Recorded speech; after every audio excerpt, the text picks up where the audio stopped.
A federal judge says he will not block a ban preventing groups from handing out food and water to voters as they wait in line. So the ruling means the ban will be in place for this November's election. But 11 Alive's Joe Hankey is here to explain why that ruling could be overturned. Joe? Well, Ron, a federal judge here in Atlanta says we're simply too close to the November election for him to overturn the ban. But there is at least a part of the ban which he believes could be ruled unconstitutional after the election. Within the 98-page law known as SB 202 is the ban on giving food or drinks to voters who are A, within 150 feet of a polling location, or B, within 25 feet of any voter standing in line. A federal judge within the past day wrote that last part might be unconstitutional and perhaps could be overturned in the future. Saying 25 feet from any voter, no matter how far you are from the polling place, and given how long lines have been in a number of different areas, that was just a bridge too far. Devin Rosborough is a senior staff attorney with the ACLU Voting Rights Project.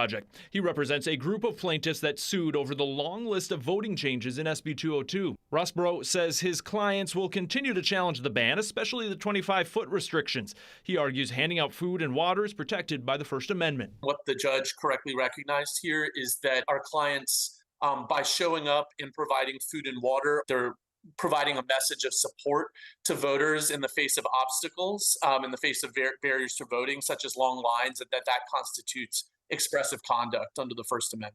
Georgia Republicans and supporters of SB 202 point to recent high primary voting turnout and short lines to show the new law does not restrict voting. Rosborough says in addition to the food and water ban, the plaintiffs are still challenging several other parts of SB 202, including absentee ballot restrictions and limits on the number and location of ballot drop boxes. And we expect a trial next year that will ultimately determine the fate of all those different other provisions, although a specific date hasn't yet been set. I'm Joe Hankey, 11 Alive News.